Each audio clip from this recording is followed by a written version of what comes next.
좀 저렴하게 알뜰족이 늘어나는 그런 정도 분위기로 일단은 보시면 되겠다. 그래서 그런 관점에서 보면 여전히 똑같다는 거죠. 그래서 UBS에서 얘기한 거 달러 제너럴, TJX, 얼타 뷰티, 월마트 이런 것들이 이번 시즌에 좀 상대적으로 강한 거가 되겠고요. 요게 아까 하나만 더 마지막 말씀드리면 연말 쇼핑 시즌에 디스카운트 스토어에서 주로 쇼핑하겠다는 입장이 2014년 이후 최고치로 올라갔다는 겁니다. 이게 그만큼 알뜰족이 늘어나는 그런 저기 시대상을 반영하고 있다라고 이해하시면 되겠고. 자, 월스트리트 모닝브리핑 함께하고 있는 시간 7시 8분 지나고 있습니다. 자, 이번에 월가의 소식 전해 들어볼까요? 미국 주식에 미치다 이항영 전문위원 함께합니다. 위원님 어서 오세요. 네, 안녕하세요. 이항영입니다. 네. 어제 시장이 올랐던 건, 그러니까 물론 빠졌을 때도 왜 빠지지? 요즘에는 올랐을 때도 왜 올랐지? 이런 생각이 좀 들어요. 그냥 오르면 뭐 좋았다라고 생각하시면 그쵸. 되겠죠. 기분 좋으시죠? 뭐 나쁠 건 없죠. 좋죠. 저는 이제 매일 뭐 새벽에 사실 똑같은 일을 하잖아요. 네. 저는 사실 주식시장에 상당히 좀 나름 객관적으로 보려고 상당히 노력을 하는 편이거든요. 성격 자체가요. 제가 뭐 올랐다고 해서 좋아할 필요도 없고 떨어졌다고 우려해봤자 큰 의미가 없잖아요. 워낙 길게 하고 좀 분석을 하는 사람 입장에서 보면 정보를 전달해 드리는데 여하튼 그럼에도 불구하고 요즘은 이제 거리가 없어요. 얘기거리가 올라가고 떨어지는 간에 제가 봤을 때 큰 차이가 없습니다. 왜냐하면 메인 실적이 이벤트는 다 끝났단 말이죠. 그러니까 한 99% 끝났을 겁니다. 그래서 큰 의미가 없어요. 물론 오늘도 나온 거 있지만요. 그리고 이제 주요 지표도 이제 말씀드렸다시피 12월 1일 날 PCE부터 개인 소비 지출, 그다음에 고용 보고서, 그다음에 이제 CPI, 그다음에 연준의 FOMC까지 하면서 올해 이제 넘어가는 겁니다. 네. 그 이제 중간에 이번 주에 있는 소위 블랙 프라이데이 시즌, 그래서 제가 시간이 날 때마다 특집으로 조금씩 소개해드리고 오늘도 시간이 되면 좀 말씀드리겠지만 그런 정도밖에 없다는 말이죠. 그래서 오늘도 보면 금리와 달러의 약간의 하락 기대감, 연말까지 갈수록 좀 내려가지 않겠느냐죠. 상승 압박이 줄어들지 않겠느냐 이런 기대감 때문에 올랐는데요. 사실 말로 썼지만 이게 마음에 와닿지 않는 얘기입니다. 근데 이거를 똑같은 제목을 CNBC도 쓰고 월스트리트저널도 이 제목을 이런 식으로 쓰고 있어요. 지금 제목을 타이틀을. 그것은 그만큼 새로운 거리가 없다는 거라고 보셔야 되겠습니다. 그게 없는 기간적인 특징이라고 일단 보셔야 되겠습니다. 그게 1년 360일 이렇게 많지 않은데 그 마디마디 하면 서너 다른 그런 시기가 있어요. 그래서 그런 시기에 좀 접해져 있다라고 보셔야 되겠고요. 웬만하면 11월 이제 올라갔던 건 사실입니다. 왜냐하면 연말에 대한 기대감이 있기 때문에. 그렇지만 이제 조금 봐야 되겠죠. 다만 이제 기분은 좋았지만 요즘 보면 그 여돈 앵커도 오늘 기분 좋으셔야죠. 왜냐하면 제가 오늘 우연히 오면서 이제 알림 오는 거 몇 개 해놓은 종목 해놓은 게 있잖아요. 보니까 310몇 달러 같더라고요. 버크셔에서예요? 네. 클로저 이렇게 좀 잡아주셔야 되는데 저를 잡을 게 아니라 가볍게 가는 거죠. 가볍게 올라가는데 여유 있겠습니까? 더 기분 좋은 사람 있는 거 아세요 오늘? 누구요? 전 세계에서? 누구요? 저는 깜놀했습니다. 왜요? 얼마 전에 우리나라에서 집에 통 크게 전용기 14대 타고 오고 우리 롯데호텔에 400석? 400개? 한꺼번에 다 사고 살만이. 그 형님이요. 형님도 아니죠. 대단한 형님이죠. 39살 형님인데. 빈살만님. 네, 그리고 그 식기 있죠, 식기. 식기를 한 번 쓰고 버릴 줄 모르겠죠. 식기도 1억어치 새로 사갖고. 그러니까 누가 쓰던 식기를 못 쓴대요. 그래서 그러니까요. 쓸게요. 근데 그분이 했는지 더 윗분이 했는지 오늘 그거 아세요? 오늘 국경일로 정해버렸잖아요. 축구 이겨서요? 사우디아라비아는 진짜 대단한 나라입니다. 다 월드컵 얘기 많이 하신다면 다 아시는 분 계실 것 같아요. 축구 그 한 경기 이겼다고 국경일로 지정한다고요? 쫙 해갖고 우리 온 국민 오늘 퍼블릭 할러데이입니다. 오늘 휴일입니다. 사우디아라비아. 진짜 대박입니다. 그래서 정말 전 세계에서 오늘 가장 기분 좋은 사람들은 사우디아라비아 국민들이겠죠. 그거 한 경기 예선 그 한 경기 16강 올라가면은 그냥 뭐 나라에 이게 보통 나라 이겼습니까? 가나리 이런 게 아니잖아요. 아르헨티나를 이겼잖아요. 뭐 어쨌든 뭐 우리도 그때 2002년 때 우리나라는 그때 4강 가고 결승전에 갔으니까 한 거죠. 하여튼 16강에서 한 경기를 이겼을 뿐인데 아마 이번에 16강 가고 그러면 국민들한테 뭐 나눠줄 수 있죠. 그러니까요. 충분하죠. 네, 워낙 그런 게 잘 나눠줍니다. 그런 나라들이. 대단하네요. 하여튼 대단한 나라의 역사를 또 시점이었다라고 보셔야 되겠습니다. 하여튼 하여튼 진짜 대단한 나라라는 거 다시 한번. 우리는 여러분 그런 거 기대하지 마세요. 우리는 뭐 쉬고 이런 거 없습니다. 사우디와 다릅니다. 우리나라도 모르죠. 우리나라도 세 나라 다 이기고 나서 16강 올라가고 그러면 희망으로 들리지 맙시다 우리. 우리는 그럴 수 있죠. 우리나라 못할 게 어딨습니까? 네, 그건 어쨌든. 그렇고요. 10년물 금리는 소폭 하락했어요. 네. 그리고 최근에 2, 3일 동안 좀 올라가던 거잖아요. 약간 하락했어요. 1.66%. 그러니까 크게 내린 건 아니지만 그래도 요거 갖고 희망 회로를 돌리는 거죠. 미국 달러 소폭 하락했습니다. 이것도 마찬가지죠. 좀 올라가던 약간 내려가서 압박이 조금 해야 된다. 뭐 이런 얘기가 되겠고요. 달러 트리죠. 달러 트리가 이제 기대 이상의 실적은 나왔고요. 다만 이제 연간 이익 전망이 좀 못 맞췄어요. 네. 그러면 해갖고 어저께는 저희 뭡니까 테슬라가 꼴찌했잖아요. 오늘 꼴찌가 달러 트리. S&P 500, 나스닥 100 양쪽에서 네. 꼴찌라는 반대로 좀 베스트바이는 상당히 기대보다 훨씬 좋게 나왔어요. 베스트바이는 다들 안 좋을 거라고 예측이 많았었고 이번에 그런 그 소매 판매도 그런 쪽으로 나왔었는데 베스트바이가 연간 가이던스 상회했고 기대 이상 실적 나면서 베스트바이는 또 반대로 12.76% 올라가면서 오늘 극과 극입니다.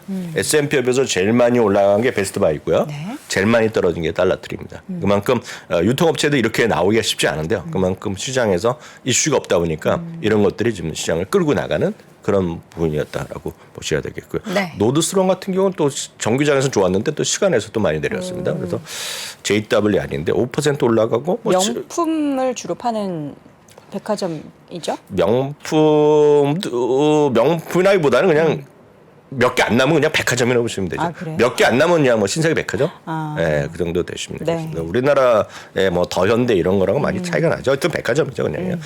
에어비앤비입니다. 에어비앤비는 베어드에서 매수해서 중립으로 내렸습니다.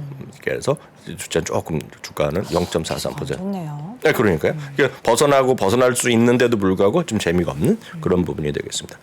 이런 게 이제 무서운 거죠. 펩시코. 이게 저 이때 사상체육 갔을 때 한번 말씀드렸었는데요. 이게 또 그런가 했더니 또 2주일 만에 또 사상체육과 갔어요. 이게 올라간 건 없죠. 이게 뭐 올라갔습니까? 0.01%지만 사상체육관.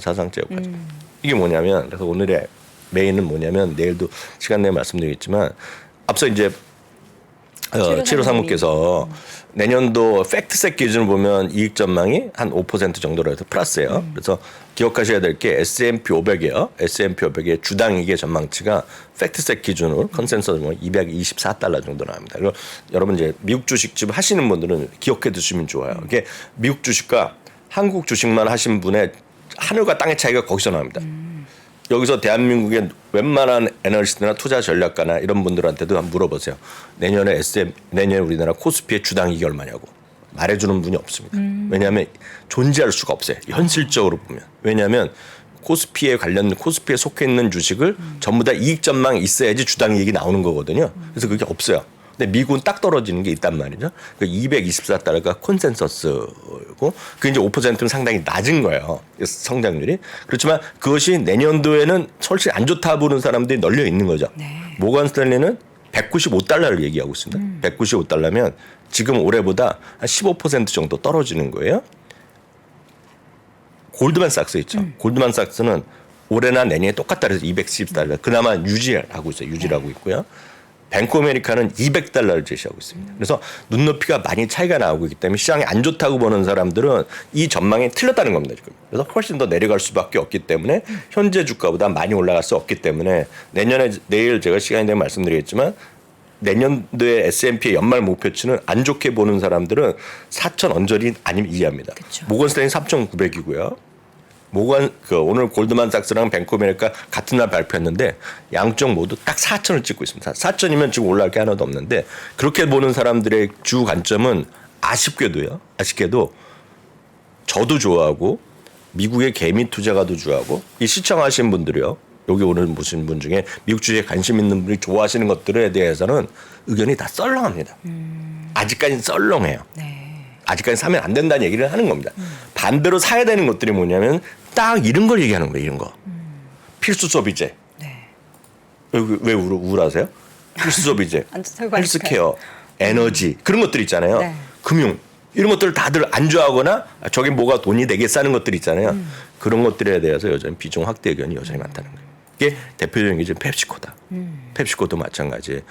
부산에 좋아하는 몬스터 베버리지 이런 것들 있잖아요. 그런 것들이 있는 거죠. 그러니까 우리가 기존에 생각했었던 그런 큰 기업들, 물론 이 기업도 크지만 그 빅테크 기업들보다는 이런 종목들의 좀 수익률을 측면에서 관심을 좀 가져봐야 된다라는 거잖아요. 그런 거죠. 뭐 빅테크는 그 중에서 좋은 거니까 뭐 네. 살아날 수 있겠지만 대부분의 물린 분들은 그 아래 것들을 많이 또 갖고 계시는 것들이 많이 있는 거죠. 네, 그런 것들이 네. 현실적으로 보면 굉장히 TJX 이거 요즘 꾸준히 말씀드리는 거잖아요. 네. 그게 결국은 사상체육과까지 가버리는 모습이 되겠고요. 네. 코스트코도 더불어 이제 살아나 있는 건데요.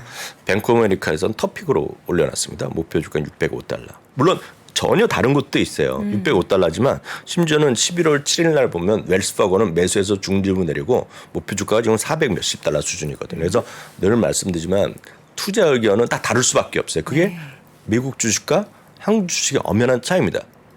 우리나라는요. 삼성전자 중립 의견 보신 분도 없을 겁니다. 거의. 매도 의견은 보신 분이 없어요. 그렇죠. 우리나라 증권사에서는 없죠. 냉정히 말씀드리면 제가 무슨 애널리스트예요. 현직 애널리스트가 삼성전자에 대해서 제가 다른 객관적으로 얘기한다고 중립을 쓰잖아요. 어떤 일이 벌어질까요? 현실적으로 상당한 압박감이 들어올 겁니다. 누군가 제가 장담하면 누군가 부릅니다. 한번 와보라고. 딱 그게 현실이에요. 대한민국의 윗분이 부릅니까? 대한민국 애널리스트의 현실입니다.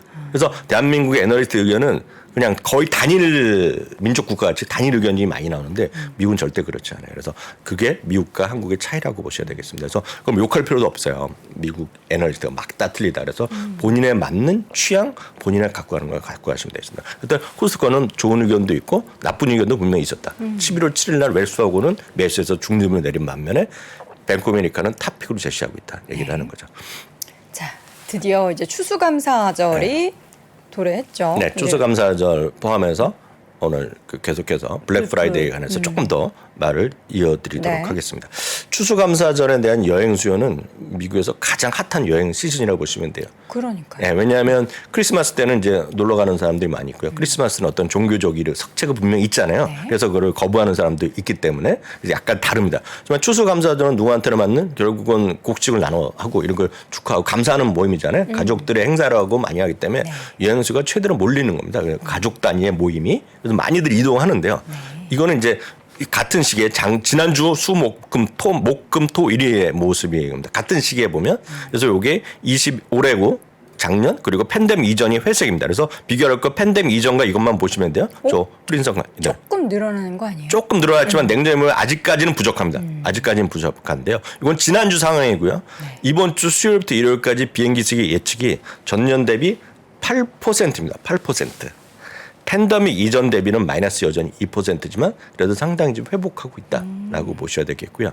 어찌됐건 이번에도 변수는 또 수많은 또 결양 이런 것들이 이슈가 있을 가능성이 있죠. 그래서 비행기를 또 못 타거나 비행기가 또 캔슬되거나 뭐 워낙 미국은 갈아타는 수요가 많기 때문에 한 군데서 잼이 되면 뭐 문제가 심각해지기 때문에 그럴 가능성이 충분히 있다라는 경고를 이미 항공사에서 얘기를 하고 있다라고 보셔야 되겠고요. 어찌됐건 그런 관련된 주식을 좀 보면 역시 대표적인 것은 여행 그런 부킹하는 거죠. 부킹 홀딩스가 지금 오늘 조금 좀 반등했지만 여전히 추세는 완전히 살아나지 못하고 있는 게 부킹 홀딩스가 되겠고요. 익스피디아 아주 여전히 재미없고 바닥거서 헤매고 있습니다. 다음은 사우스웨스트 항공입니다. 사우스웨스트 항공은 심볼은 LUV인데요. 아시겠지만 사우스웨스트 항공은 미국에서 저비용이죠. 저비용. 우리나라는 저가로 가져온 공식 용어는 LCC. 예, 로코스트거든요. 네. 저비용 항공인데 저비용 항공은 전 세계 3위입니다. 3위. 1위가 라이언에어로 알고 있고요. 2위가 에어아시아, 말레이시아에 기반하는 거. 그래서 3위인데요. 여하튼 러브 이런 것들이 지금 오늘 조금 반등하고 있고. 티커 예쁘네요. 네, LUV 좀 예쁘죠. 그리고 이런 것들을 포함한 것들이 여전히 재미없다는 것 자체가 여기에는 어웨에는 트래블에 관련된 여행 관련된 예약이나 이런 것들 다 우버도 들어가고 아까 사이트도 들어가는데 재미가 없잖아요. 그러니까 여전히 아직까지 회복을 못하고 있다는 겁니다. 지금 이런 여행 수요가. 그러니까 항공주도 마찬가지 항상 이슈가 되는 것이 이런 건 분명히 될 것 같은데 재미없는 거가 그때마다 이제 중국에서의 락다운 얘기 나오고 또 나오고 이렇게 될 만하니까 인플레이션 때문에 워낙 수요가 요금이 비싸지고 이런 것들이 나오니까 쉽지 않은 거죠. 다만 항공회사는 상당히 좋아졌죠. 다만 주가는 아직 반영도가 아직은 덜 된 거라고 보셔야 되겠습니다. 항공은 돈을 엄청 벌어 제끼고 있죠. 지금 보면은요. 그러니까 쉽게 얘기해서 미국에 그런 표현을 씁니다. 그러니까 돈을 엄청 끌어들인다는 표현을 쓰고 있어요. 근데 그동안 이제 한 2년 넘게 못 그렇죠, 벌었던 그렇죠. 거를 채워 넣는 그런 그렇죠. 상황들이죠. 그렇죠. 그렇지만 이제 그런 추세가 이어질지 모르겠지만 이 정도 한번 보시면 되겠고요. 어제에 이어서 잠깐 어저께는 워낙 급하게 넘어갔는데 하나만 더 말씀드리면 12월에 어도비에서 하는 겁니다. 어도비에서 한 거는 2.5%밖에 늘어나지 않을 거다. 온라인 매출이. 예, 온라인 매출이요. 다만 이제 잠시 후에 보여드렸지만 마스터카드는 약간 생각이 또 완전히 다릅니다. 보시면 되겠고요. 이거가 이제 이거죠. 그리고 보시면 이게 블랙 프라이데이 포함해서 얼마나 많이 너희들이 앞으로 할러데이 시즌에 소비를 하겠냐는 거거든요. 소비자 하는 건데 전체적으로 보면 이제 매출은 이렇게 늘어나지만 성장률이 확 줄어든다는 얘기죠. 소매업체 성장률이거든. 판매 증가율이 거의 드러나는 게 없다는 겁니다. 지금 그러니까 어도비 예측이고 어도비 예측은 온라인 쇼핑에 100개에서 85개를 추적하는 애들이거든요. 그러니까 상당히 신뢰성이 있는 곳입니다. 그리고 보면 역시 제일 많이 나오는 건 사이버 먼데이에서 많이 할 거다. 예. 근데 예전부터 사이버 먼데이를 뭐 가장 많이 한다고 하거든요. 근데 예전 같진 않을 것 같은데 제 생각에는 왜냐면 이게 이거 회사 가서 한다는 의미의 사이버 먼데이입니다. 그래서 근데 요즘은 회사 기기도 있지만 다 집에서 다 하고 모바일에서 하는데 그렇지만 하여튼 전망 자체는 사이버 먼데이의 마지막 세일을 더 하고 그러니까 더 많은 사람들이 매매할 거라고 보고 있고요. 이게 막 그 사진에 엄청 많이 나오잖아요. 줄 서 있는 거. 사람들 막 줄 그게 서 이제 있는 맞아요. 거. 맞는데 한 3, 4년 전부터 그게 많이 약간씩 줄어들어 있죠. 왜냐하면 그 말씀하신 대로 한 4년 전만 하더라도 항상 CNN에 찾아가는 거가 뉴욕 맨하탄을 저도 네. 가봤는데 베스트바이가 있어요. 그쵸. 거기 막 뛰어가는 장면이 나오거든요. 뛰어들어가는 네, 이번에도 있을지 모르겠어요. 있을지 모르겠지만 보셔야 되겠고요. 네. 이게 이제 흥미로운 부분인데요. 어디서 구매하겠냐는 거, 어디서 구매하냐는 거. 이게 이제 핵심이 되겠는데요. 여기 보시면 그 글자 작점을 좀 확대해 보시면 나중에 캡처라도 해 보시면 온라인이 이거는 복수로 체크업하는 건데 작년보다 한 1% 정도 포인트가 줄어들었어요. 줄었네요. 그렇지만 큰 차이는 없어요. 한 10명 중에 6명은 온라인에서 하겠다는 사람이 여전히 많은 거가 되겠는데요. 여기서 흥미로운 거가 딱 보시면 백화점 있지 않습니까? 백화점? 네. 백화점도 늘어나지 않아요. 백화점 늘어날 거 별로 가겠다는 적고요. 굳이 늘어나는 거 두 번째입니다. 지금요. 두 번째 나왔던 거 디스카운트 스토어예요. 아울렛이 더 싼가요? 온라인이 원래 최저가 아울렛도 아닌가요? 있고 아울렛도 있고 디스카운트 있는데 상당히 싸고 디스카운트 아울렛과 그 디스카운트 스토어의 가장 큰 차이를 말씀드리면 디스카운트 스토어는 자체 나이키 샵이 있죠. 네. 근데 아까 말씀드렸던 TJX나 이런 데 보면 있는 데도 있지만 대부분 같이 팝니다. 같이. 그렇죠. 네, 그런 차이가 있다고 보시면 돼요. 그래서 여전히 디스카운트 스토어에서 많이 산다고 보셔야 되겠고요. 이제 마트도 보통 일반 마트 있죠. 일반 마트도 거기서 많이 사는 거죠. 그러니까 그런 것들 많이 사는 게 있겠고 여기 보시면 스리프트 스토어라고 있거든요. 네. 이게 보면 이제 중고 점도 팔고 이런 것들이 있어요. 그래서 좀 늘었네요. 네, 좀 늘어났죠. 뭐 워낙 비중 많지는 않지만 그런 것들이 늘어나고 있다고 보셔야 될 것 같아요. 그래서 이번에는 보면 좀 저렴하게 좀 알뜰족이 늘어나는 그런 정도 분위기로 일단은 보시면 되겠다. 그래서 그런 관점에서 보면 여전히 똑같다는 거죠. 그래서 UBS에서 얘기한 거 달러 제너럴, TJX, 얼타 뷰티, 월마트 이런 것들이 이번 시즌에 좀 상대적으로 강한 거가 되겠고요. 요게 아까 하나만 더 마지막 말씀드리면 연말 쇼핑 시즌에 디스카운트 스토어에서 주로 쇼핑하겠다는 입장이 2014년 이후 최고치로 올라갔다는 겁니다. 이게 그만큼 좀 말씀하셨던 알뜰족이 늘어나는 그런 저희 시대상을 반영하고 있다라고 이해하시면 되겠고 그렇기 때문에 시장은 너무 이번에 그런 적극적인 매매가 늘어서 소매 판매 늘어서 경기가 엄청 좋고 이런 것은 전혀 아니고 어제도 말씀드렸던 계층 간에 아주 뚜렷하게 차이가 나더라. 네. 15만 불 이상 버는 사람들은 20%가 늘지만 7만 5천 이상은 거의 늘어나는 게 없고 7만 5천 달러 이상의 가구 소득은 마이너스가 폭이 큽니다. 그런 쪽에 보셔야 될 것 같아요. 네, 알겠습니다. 이렇게 해서 연말 소비 시즌 관련한 데이터 오늘도 함께 확인을 해봤습니다. 월가의 소식 오늘도 미국 주식에 미치다 이항영 전문위원 함께했습니다. 고맙습니다. 네, 감사합니다.